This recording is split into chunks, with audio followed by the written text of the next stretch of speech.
Let's talk about how ridiculous the first 162 games of Gary Sanchez's big league career has been, because he completed game 162 in his MLB career.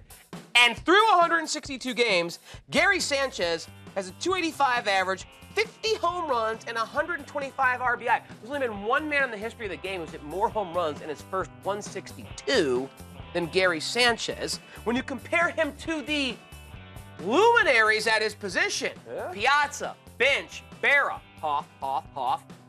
Dylan, this may sound crazy, and I know you are a Yankee fan, so please try and answer this with as little bias as you possibly can. Good luck. But is it fair to even entertain the thought that Gary Sanchez, when all is said and done, could be the best hitting catcher of all time? It's not really fair. But the numbers say, I mean, it's 100, that's a big sample size. You know, a lot of times you say, well, through 10 games. Well, Rhys Hoskins through 19 games, through this, through that.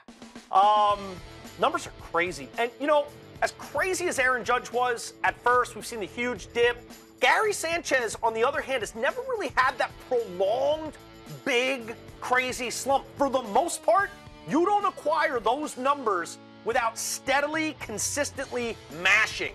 That's pretty much what he's done. You know, he came up a little slow this year, then in the injury. This is all while missing a month of time. Now, when you project 162 games, it's 162 games. But even just on this year's numbers, you know, to have 30 home runs and miss a month of time, he's been really incredible. Now, you might be focusing a little too much on the offensive side, because I'll tell you, as a Yankee fan watching every single one of their games, he leaves a lot to be desired from the defensive side. He doesn't do his job enough.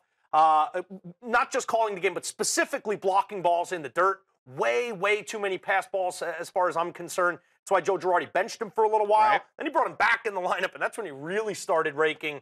But there's tremendous offensive talent here. You see some of the home runs he hits way over 450 feet. He's line to line and just a great hitter. He's a naturally great hitter, you can tell. Will those defensive deficiencies maybe necessitate a move to another position? Could we be seeing Gary Sanchez hit 400 or 500 home runs in his career, but do it as a first baseman or a DH because of his lack of consistency handling a staff and handling the duties behind the backstop? There's nothing you're going to do from now to the end of this year. My gut tells me that Joe Girardi and the Yankees will really put one big offseason into trying to make him the best possible defensive catcher. And a lot of that rests with Greg Bird, because they had great hopes for Greg Bird at first.